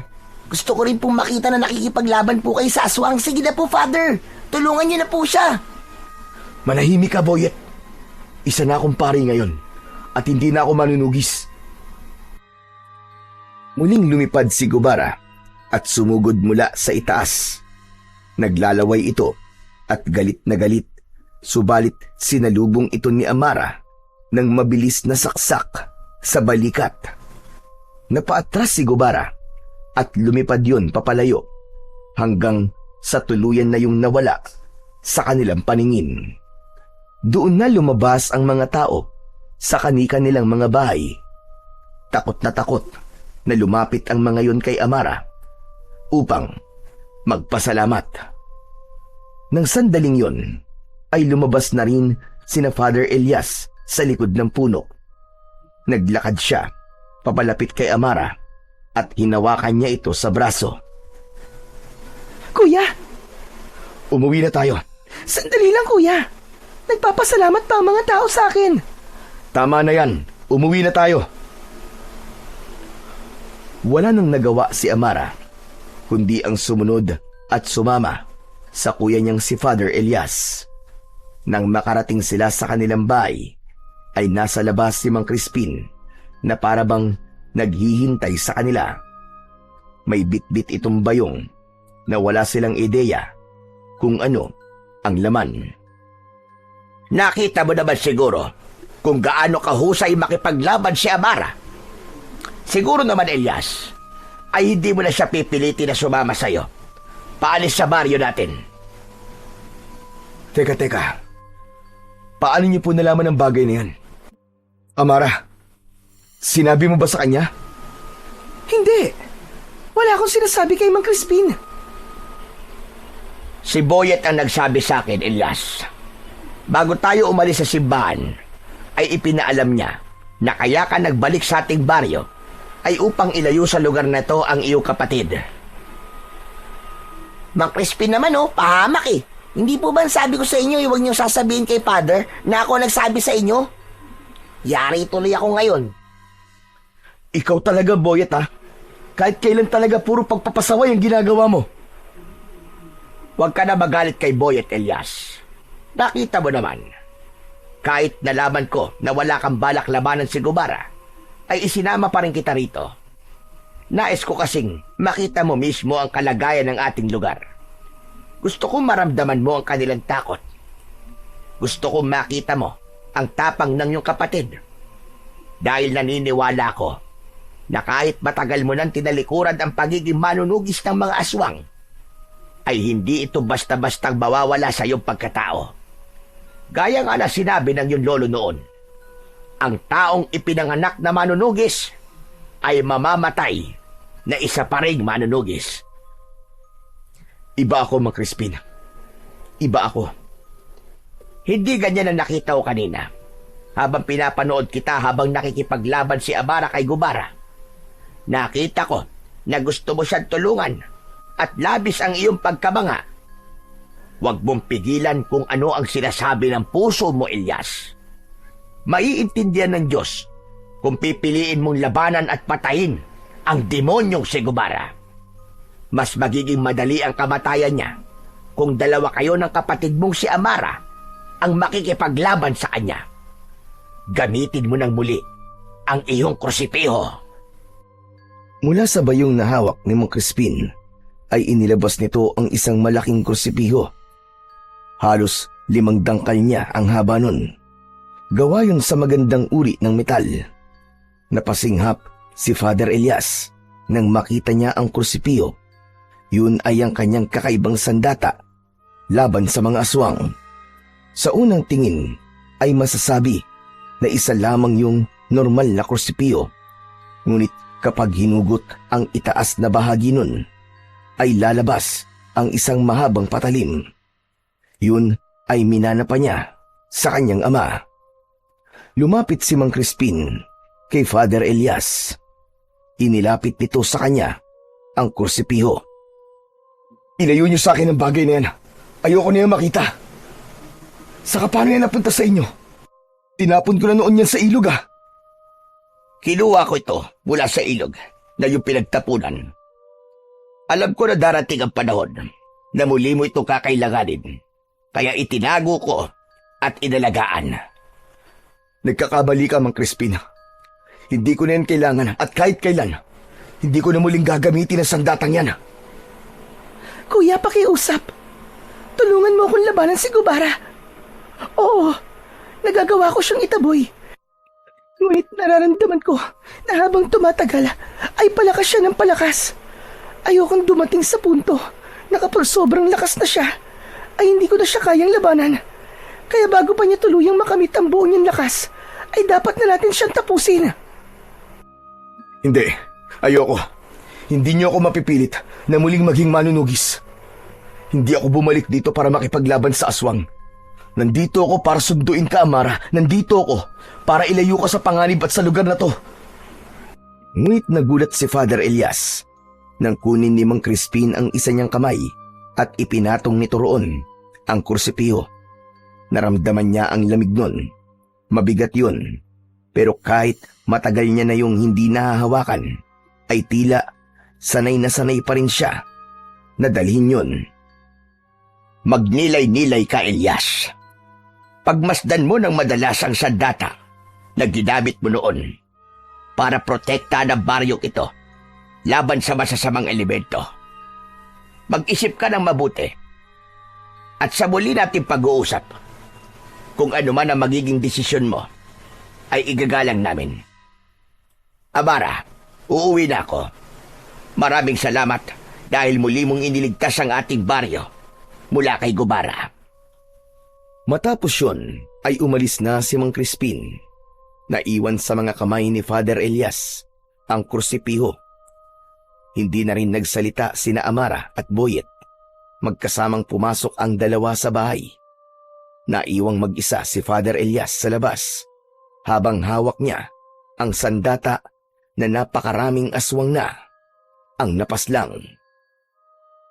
Habang nakatingin si Father Elias sa kursipiho, ay hindi niya alam ang kanyang mararamdaman. Nang nagdesisyon siyang itapon yun, ay hindi na siya umasa na muli niya itong makikita. Kaya hindi pa rin siya makapaniwala na nasa mga kamay na niya ang kanyang nag-iisang sandata. Magdamag na hindi nakatulog si Father Elias dahil sa pag-iisip kung ano ang kanyang magiging desisyon. Nagtatalo ang kanyang utak at puso. Nais ng utak niya na sapilitang ilayo ang kapatid niyang si Amara sa lugar na yon. Ngunit ang gusto naman ng kanyang puso ay tulungan si Amara na labanan ang aswang na si Gubara. Nagulat na lamang siya nang makarinig ng sunod-sunod na pagtilaok ng manok sa labas ng kanilang bahay. Nang buksan niya ang bintana, ay nakita niya ang unti-unting pagsilip ng araw sa silangan. Tinignan niya ang kursipihong nakasandal sa dingding. Hindi na kita kailangan. Matagal na kitang tinalikuran, gaya ng pakikipaglaban ko sa mga aswang. Isang desisyon ang nabuo sa isipan ni Father Elias ng mga sandaling yun. Kinuha niya ang kursipiyo at saka siya lumabas ng kanilang bahay. Malalaki ang kanyang mga akbang at makalipas ang ilang minuto ay narating na niya ang malinis na ilog na nasa bukana ng kagubatan. Bumalik sa alaala niya ang gabing itinapon niya roon ang sandata niyang kursipiho. Tinignan ni Father Elias ang kursipiho at kinausap niya yon na para bang naiintindihan siya nito. Patawarin mo ko kung sa pangalawang pagkakataon ay itatapon kita. Hindi na kita kailangan. Matagal na kitang kinalimutan. Pero nais kong magpasalamat sa iyo sa mga laban na kasama kita at naipanalo natin. At sana, sa pagkakataong ito, ay huwag ka nang bumalik sa akin. Akmang itatapon na sana ni Father Elias ang kursipiyo sa malalim na bahagi ng ilog nang marinig niya ang pagtawag ni Boyet sa kanya. Paglingon niya, ay nakita niya si Boyet na humahangos na palapit sa kanya. Boyet, anong ginagawa mo rito? Nakita po kasi kita na umalis na lang ang Korsipio. Akala ko po kung anong gagawin nyo. Tapos, malalaman ko na itatapon niya na naman po ulit ang Korsipio. Dahil yun ang nararapat sa bagay na to, Boyet. Wala na akong balak na gamitin to. Kaya mas makabubuti na itapon ko na lamang ito tulad ng ginawa ko dati. Sayang naman po kung itatapon niyo po yan, Father Elias. Hindi niyo po ba alam ang kasabihan na kapag pinakawalan mo ang isang tao o bagay, kapag bumalik ito, ay para sa iyo talaga. Kaya Father Elias, para po talaga sa inyo ang krusipiho na yan. Oras na po para bumalik kayo sa pagiging manunugis. Hindi mo alam ang sinasabi mo, Boyet. Masyado ka pang bata para maintindihan ang mga ganitong bagay. Alam ko naman po. Hindi ko po alam kung gaano kasakit sa inyo na hindi kayo tinulungan ng mga tao rito noon. Kaya namatay ang inyong lolo. Father, matagal ko na pong gustong itanong sa inyo. Bakit ayaw niyo na pong labanan si Gubara? Ano po ba ang pumipigil sa inyo? Kasi kung tutusin po, Father Elias, kayo ang masanay. Kayo po ang mas malakas at kayo po ang may kakayahan na labanan siya. Nasa inyo po talaga ang lahat ng abilidad para talunin ng aswang na yon. Hindi ko kailangan sagutin ang tanong mo. Mas mabuti pang iwanan mo na lamang ako rito, Boyet. Tulad po ng sinabi ko, Father, naiintindihan ko po na nasasaktan kayo. Naiintindihan ko po na galit pa rin kayo sa mga tao dito. Pero Father Elias, hindi po ba maaaring isang tabi nyo na lang muna ang galit nyo? At isipin nyo po ang mga buhay na maililigtas nyo? Hindi po lahat ng tao ay kasing tapang po ninyo, Father. Kung wala kayong gagawin, sino po ang aasahan nila?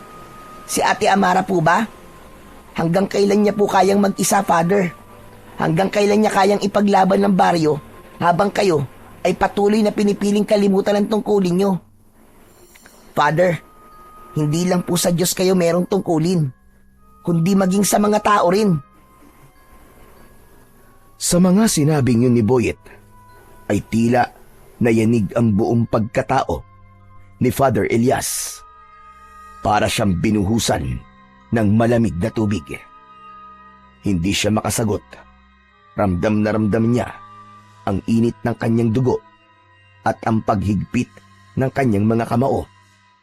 Ang mga mata ni Boyet na puno ng pag-asa at tiwala ay nagsilbing salamin ng katotohanang matagal niya nang tinatanggihan na hindi niya kayang pabayaan si Amara.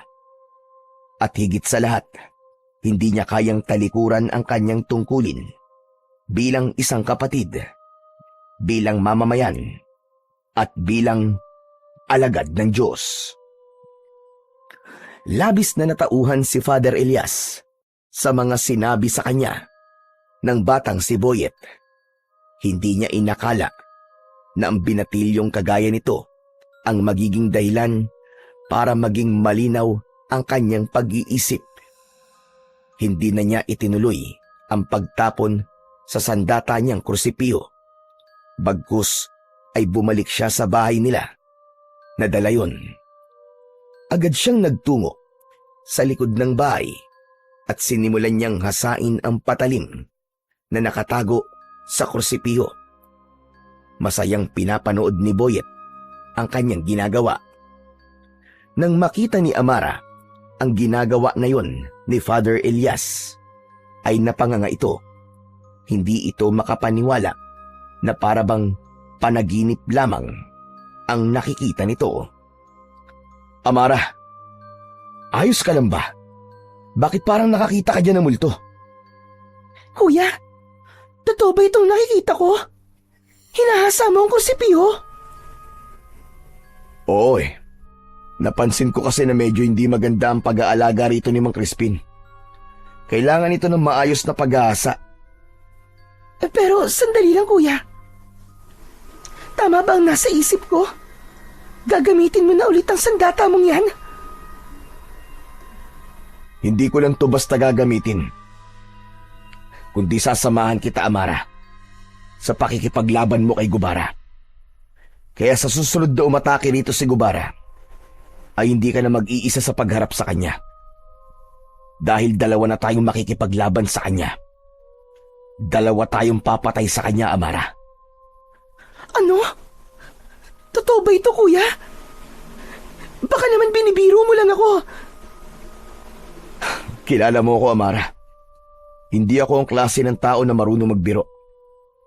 Magpasalamat ka dyan, sa makulit na batang yan, kay Boyet. Ha? Bakit sa akin, Father? Anong ginawa ko? Boyet, napakalaki na nagawa mo. Nang dahil sa mga sinabi mo sa akin kanina sa ilog, ay nagliwanag ang pag-iisip ko. Ikaw ang nagsabi sa akin ng mga dapat kong marinig. Tama ka, Boyet. Hindi na dapat ako maging alipin ng galit at ng aking nakaraan. Walang magbabago kung patuloy ako magagalit sa baryong to. Marahil may dahilan kung bakit kailangan mawala ni Lolo.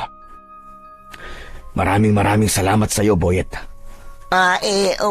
Walang anuman, Father Elias. Ang totoo, hindi ko naman alam na magkakaroon ng ganong epekto ang mga sinabi ko sa inyo kanina. Sinabi ko lang po kung anong sa tingin ko sa mga nangyayari. Naku, maraming salamat, Boyet. Maraming salamat din, kuya. Dahil nagbago na ang iyong isip. Hindi mo alam kung gaano ako kasaya ngayon. At sigurado rin ako na kapag nalaman to ni Mang Crispin, ay matutuwa siya. Kaya simulan na natin ang ating pagsasanay. Matagal na akong hindi nakikipaglaban sa mga aswang. Kaya kailangan ko ng mabilisan na pag-iensayo. Maluwaluwang tumango si Amara sa sinabing yun ng kanyang kuya Elias. Nang sandaling yun, ay buo na ang loob ni Father Elias na tulungan ang kapatid niyang labanan at patayin ang aswang na si Gubara. Sa umagang yun, ay tuluyan niya nang tinapos ang galit at tampo na meron siya sa kanilang baryo at sa mga naninirahan doon. At nangako siya sa kanyang sarili na gagawin niya ang lahat upang matapos na ang paggasik ng kasamaan ni Gubara. Agad na sinimulan ni Father Elias at Amara ang kanilang mabilisang pagsasanay.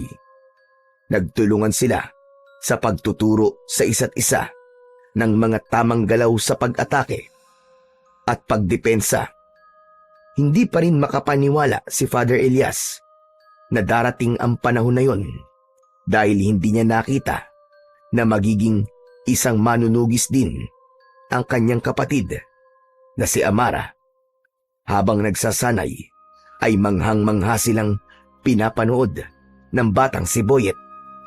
Para itong nanonood ng isang pelikulang aksyon dahil hindi nawala ang panlalaki ng mga mata nito habang nakanganga. At sa gitna ng kanilang pagsasanay ay biglang dumating si Mang Crispin.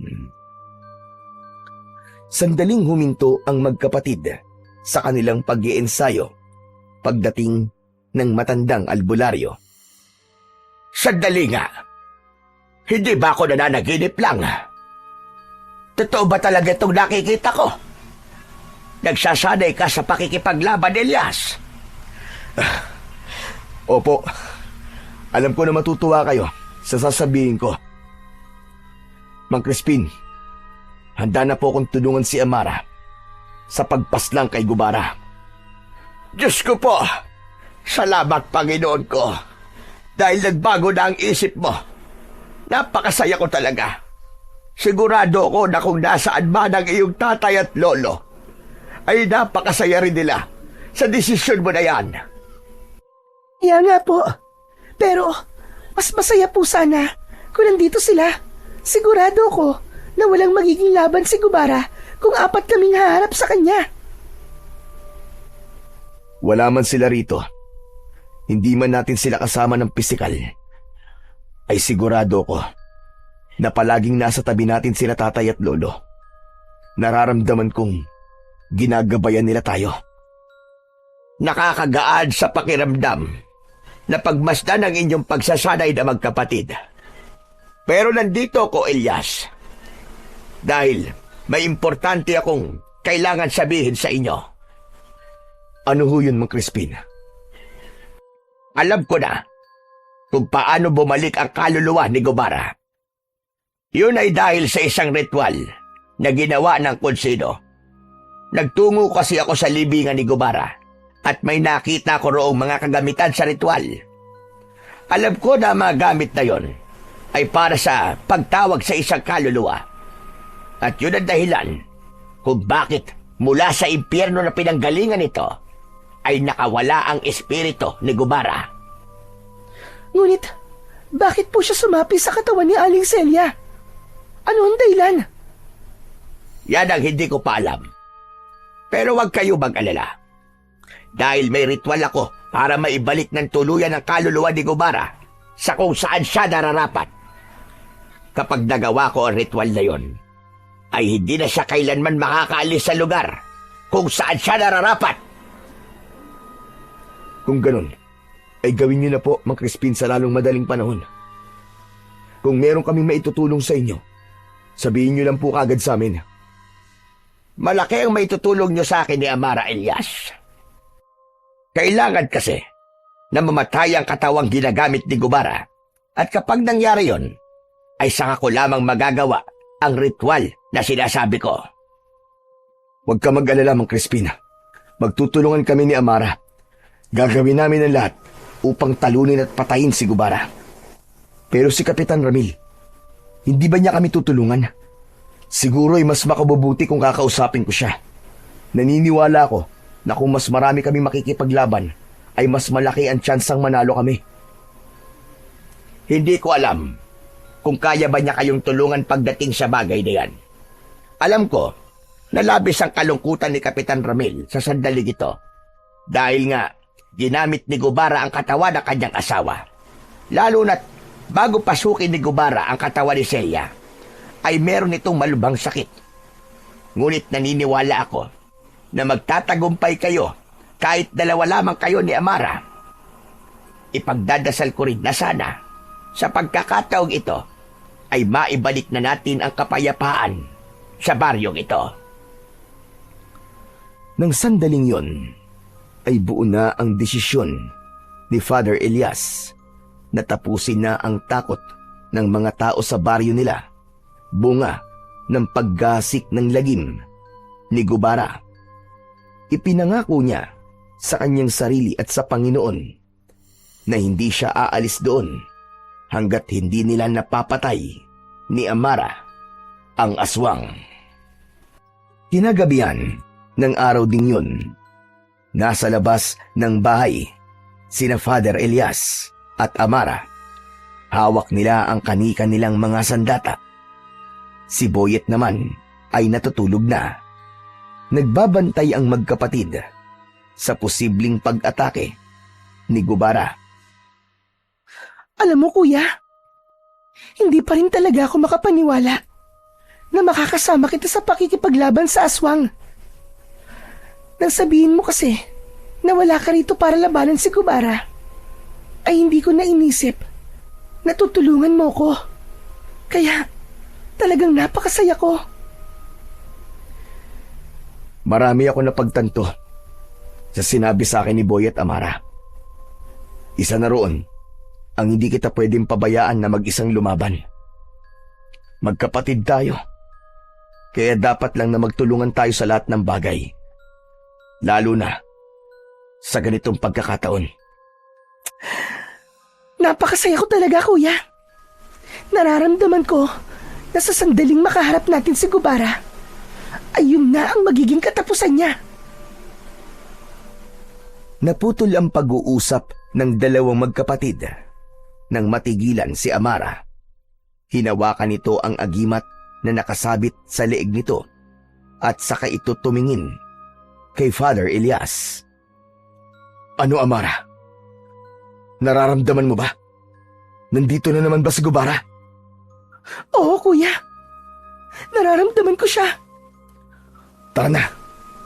Hanapin na natin siya. Tapusin na natin ngayon ang paggasik niya ng lagim. Magkasamang tumakbo sina Father Elias at Amara upang hanapin ang kinaroroonan ni Gubara. Hanggang sa narinig nila ang sigawan ng mga tao sa dulong bahagi ng kanilang baryo. Sa kanilang pagtakbo ay nakasalubong nila si Mang Crispin. Diyos ko, mabuti na lamang at nakita ko kayo magkapatid. Sumasalakay na naman si Gubara. Daroon siya, malapit sa ilog. Sige, pupunta na po kami ron. Gawin niyo ang dapat niyong gawin. Sa sandaling mapatay niyo si Gubara, ay agad kong isasagawa ang ritual. Ipagdadasal ko ang inyong tagumpay. Sige, kami na pong bahala kay Gubara. Pagkatapos nun, nagpatuloy ang magkapatid sa pagtakbo hanggang sa nakita na nila ang kinaroroonan ng aswang na si Gubara. Magkatabing tumayo sina Father Elias at Amara habang nakatingin sila sa aswang na inaatake ang mga tao. Gubara! Kami ang harapin mo! At huwag ang mga walang kalaban-laban! Humanda ka ngayon, Gubara. Dalawa na kami makakalaban mo. Kaya ito na ang magiging katapusan mo! Galit na tumingin ang aswang na bangkilan kina Father Elias at Amara. Malakas siyang umangil at saka yun sumugod sa kanila. Sa bilis ng galaw ni Gubara ay muntik na nitong makalmot sa muka si Father Elias. Hinarap naman ni Amara si Gubara at malakas nitong itinulak palayo ang aswang. Napasadsad ito ng bagya sa lupa. Naging mabilis ang kanilang sagupaan. Sa tuwing lumilipad si Gubara, ay bigla itong sumusugod ng napakabilis, pabulusok. Agad naman itong sinasalubong ni Father Elias ng pag-atake gamit ang kanyang patalim mula sa sandata niyang krusipiyo. Ngunit sa isang pagkakataon ay nagawang hampasin ni Gubara si Father Elias gamit ang malalapad nitong pakpak. Natumba si Father Elias ng pasadsad sa lupa. Akmang susunggaban siya ni Gubara, ngunit naging maagap si Amara. Buong lakas na tinaga ni Amara ang isang pakpak ni Gubara. Napasigaw sa sakit ang aswang. Muling tumayo si Elias at inundayan niya ng saksak sa tiyan si Gubara. Matapos masugatan ni na Father Elias at Amara ang aswang na si Gubara, ay napansin nila ang unti-unti nitong panghihina. Sinamantala nila yon at kahit lumalaban pa rin si Gubara, ay hindi sila pinanghinaan ng loob. Para na silang isang tao lang kung gumalaw at umatake. Naging sunod-sunod na ang sugat na nakukuha ni Gubara mula sa kanila hanggang sa tuluyan ng bumagsak si Gubara sa lupa. Punong-puno na ito ng sugat at naliligo na ito sa sarili nitong dugo. Hindi na rin ito makalipad dahil wasak na ang mga pakpak nito. Nilapitan na magkapatid si Gubara at tinignan nila ito ng walang awa. Sa wakas, pumagsak ka na ring demonyo ka. Tapos na ang mga gabing natatakot ang mga tao sa'yo. Ikaw nang tumapos sa kanya, Amara. Ikaw ang nagsimula sa pakikipaglaban kay Gubara. Kaya nararapat lamang na ikaw ang tumapos sa kanya. Eto, gamitin mo ang aking krusipiyo. Inabot ni Father Elias ang kanyang patalim kay Amara na agad naman itong tinanggap. Matapang itong tumango at mas lumapit pa ito kay Gubara upang tapusin na ang buhay nito. Ngunit nang akmang papatay na ni Amara si Gubara, ay isang hindi inaasahang tao ang biglang dumating. Walang iba kundi si Kapitan Ramil. Mas lalo silang nagtaka nang yakapin nito si Gubara na para bang pinoprotektahan nito yon. Luhaan si Kapitan Ramil at tila wala ito sa sariling katinuan. Kapitan Ramil, lumayo dyan? Anong ginagawa nyo? Kapitan Ramil, hindi nyo dapat nilalapitan si Gubara. Umalis kayo dyan! Hindi. Hindi ako papayag na patayin niyo ang aking asawa. Hindi ako makakapayag. Maawa kayo sa kanya. Kapitan Ramil, hindi na siya ang asawa mo. Ginagamit na lamang ng kung sinong espiritu ang katawan niya. Kaya layuan mo siya. Manahimik ka, Elias. Si Celia pa rin ito. Maniwala kayo sa akin. Ako may kagagawan kung bakit nakawala ang kaluluwa ni Gubara. Patawarin niyo ako. Ako ang gumawa ng ritual na itinuro sa akin ng isang magkukulam. Wala na akong magagawa eh. Ginawa ko yun dahil ang gabing yun ay namatay na ang aking asawa. Gusto ko pa sana siyang makasama at naniniwala ako na kung ang kaluluwa na gaya ni Gubara na malakas ang sasanib sa katawan ni Celia ay masahaba pa ang buhay niya. Magkakasama pa kami na matagal. Kaya nakikiusap ako sa inyo. Huwag niyong papatayin ang aking asawa. Ikaw palang dahilan, Kapitan Ramil, kung bakit nangyari lahat ng ito. Pero kailangan mo maunawaan na patay na ang asawa mo. Si Gubara na ang nasa katawan ni Aling Celia ngayon, Kapitan. Tanggapin mo na wala na ang asawa mo si Aling Celia.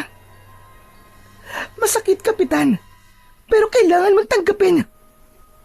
Huwag kang maging makasarili at hayaan mo na patay na namin ang Gubara na yan. Hindi ako papayag. Kung papatayin niyo siya, ay unahin niyo na akong patayin. Patayin niyo ako! Ayoko makita ang kamatayan ng aking asawa sa pangalawang pagkakataon. Hindi ko kaya! Hindi ko kaya! Ngunit laking gulat nilang lahat nang biglang sinakmal ni Gubara sa leeg si Kapitan Ramil. Bumulwak ang dugo nito. Nangisay si Kapitan Ramil habang mabilis na inuubos ni Gubara ang dugo nito. Sa maikling minuto ay halos naging tuyot na ang katawan ng kapitan. Nagmistula itong bulok na kahoy. Nabahala si Father Elias nang mapansin niya na unti-unting gumagaling ang mga sugat ni Gubara. Alam niya na yun ay dahil sa dugong iniinom nito mula kay Kapitan Ramil. Amara! Sige na! Tapusin mo na si Gubara! Ngayon na! Pagkarinig nun ni Amara ay walang pagdadalawang isip nitong itinarak sa tapat mismo ng puso ni Gubara ang patalim mula sa krusipiho. Binitiwan na ni Gubara ang walang buhay na katawan ni Kapitan Ramil. Matapos yun ay tuluyan ng nalagutan ng hininga si Gubara habang nakabukas ang mga matang namatay ang bangkilan. Agad namang lumapit sa kanila si Mang Crispin na may dalang isang garapon. Hindi na nag-aksaya ng sandali si Mang Crispin at sinimulan na kagad nito ang ritual na sinasabi nito. Matapos ang ritual ay may itim na usok na biglang lumabas mula sa katawan ni Gubara at hinigop yun ng garapon na hawak naman ng matandang albularyo. Mabilis na isinarado ni Mang Crispin ang garapon na hawak-hawak at inusalan nito yun ng isang dasal. Maya-maya pa ay lumapit si Mang Crispin kay Father Elias at inabot nito sa kanya ang garapon. Elias, sa'yo ko ipinagkakatiwala ang kulungan na ito ni Gubara. Hanggat hindi binubuksan ang garapon na ito, ay hindi na siya makakawala pa. Ang garapong ito ang magsisilbi niyang kulungan habang buhay. Huwag po kayong mag-alala, Mang Crispin. Dahil gagawin ko po ang lahat para hindi na po makawala si Gubara sa kulungan na ito. Maraming salamat po, Mang Crispin. Hindi, Elias. Kami ang dapat na magpasalamat sa iyo. At siyempre, sa iyo rin, Amara. Kayong dalawa ang nagbigay ng bagong pag-asa at simula sa ating baryo. Kayo ang mga totoong bayani ng baryong ito. Mabuhay kayong dalawa. Mabuhay kayong magkapatid. Mula sa kani-kanilang bahay ay lumabas na ang mga tao at naiiyak na pinalakpakan ng mga yun sina Father Elias at Amara at syempre si Mang Crispin. Hindi napigilan ni Father Elias ang mapaluha ng dahil sa labis na kasiyahan sapagkat muli niyang naramdaman ang kasiyahan na makatulong sa mga walang kalaban-laban. Maya-maya pa ay humahangos na dumating ang batang si Boyet. Halata sa mukha nito na bago lang itong gising. Nasa na? Nasa na ang aswang? Nasa na? Gusto ko siya makita. Teka, ano to? Tapos na po ba ang laban? Wala na. Tapos na, Boyet. Huli ka na. Tignan mo. At bangkay na ngayon si Gubara.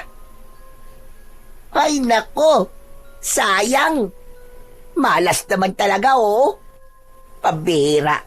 Napasarap ang tulog ko eh. Sayang talaga. Hindi ko nakita kung paano kayo nakipaglaban kay Gubara at paano nyo siya tinalo. Father, bakit hindi nyo po kasi ako ginising kanina? Pambira naman kayo, oh. Tulog mantika ka kasi, Boyet. Halika na nga. Umuwi na tayo. At ikikwento ko na lang sa'yo ang lahat ng nangyari mula sa umpisa hanggang sa napatay na namin si Gubara. Uy, ayos yun ah. Pero mas okay po sana kung nakita ko mismo ng personal. Ano bang gusto mong gawin ko? Buhayin ko ulit si Gubara tapos labanan ulit namin ni Amara? Huwag ka na nga maghimutok dyan. Halika na. Umuwi na tayo. Ang kulit-kulit mo talaga eh. Natatawang ginulo ni Father Elias ang buhok ng naiinis na si Boyet. Wala nang nagawa ang binatilyo kundi ang sumama sa kanila pauwi sa kanilang bahay. Makalipas ang ilang araw ay dumating na ang araw ng pag-alis ni na Father Elias at Boyet. Inihatid silang dalawa ni Amara sa istasyon ng bus. Ano, kuya? Hindi na ba talaga magbabago ang isip mo? Hindi ka ba talaga pwedeng manatili ng kahit ilang araw pa? Sige na. Sa susunod na araw ng selebrasyon ng mga tao sa ating baryo dahil sa pagkawala ni Gubara. Amara, gustuin ko man na manatili pa ng ilang araw dito. Pero hindi na maaari, Amare. Dahil 1 linggo lamang ang bakasyon ko mula sa simbahan. May mga obligasyon ako na kailangan kong gawin. Ganun ba, kuya? Sayang naman. Pero kuya, salamat ah. Kasi hindi mo na ako pinilit na sumama sa'yo. Amara, nauunawaan ko na ikaw ay nararapat sa ating baryo. Ipinakita mo na kaya mong lumaban. Pero huwag ka mag-alala. Sa sandaling kailanganin niyo ulit ang tulong ko bilang isang manunugis, ay hindi ko na kayo pahihirapan na kumbinsihin ako na makipaglaban ulit sa mga aswang. Wala man ako sa ating baryo, Amara. Asahan niyo na ang puso ko ay nasa lugar na yon. Nang marinig na ni na Father Elias ang pagsigaw ng konduktor na aalis na ang bus, ay mabilis na nagyakap sina Father Elias at Amara. Sumakay na sila ni Boyet sa loob ng bus at nang umandar na yon, ay sumilip siya sa bintana at kumaway sa kanyang nakababatang kapatid. Ligtas na nakabalik sina Father Elias at Boyet sa baryo kung saan nagsisilbi si Father Elias bilang isang pari. Muli siyang naglingkod sa mga tao roon at nagpakalat ng magagandang salita ng ating Panginoon. Sa kabila ng kanyang tungkulin, hindi niya nakalimutan ang kanyang kapatid na si Amara. Paminsan-minsan ay dinadalaw niya ito at tuluyan niya na itong hinayaan na maging isang manunugis. Inanggap na ni Father Elias na si Amara ay nakalaan upang ipagtanggol ang kanilang bayan laban sa mga nilalang ng dilim, lalong-lalo na sa mga aswang. Itinago ni Father Elias ang garapon kung saan nakakulong ang kaluluwa ni Gubara upang hindi na muling makawala ang halimaw na minsang nagdulot ng lagim sa kanilang mga buhay. Sa kanyang pagbabalik bilang pari ay natutunan niya ang kahalagahan ng pagpapatawad. Natutunan niyang ang galit na kanyang pinasan sa napakahabang panahon laban sa mga taong minsang nagkulang sa kanila ay hindi na dapat niya dalhin, sapagkat sa pagpapatawad nagmumula ang tunay na kapayapaan. Alam niya na hindi lamang ang laban sa aswang ang napagtagumpayan niya, kundi maging sa pagbitiw sa bigat ng kanyang nakaraan.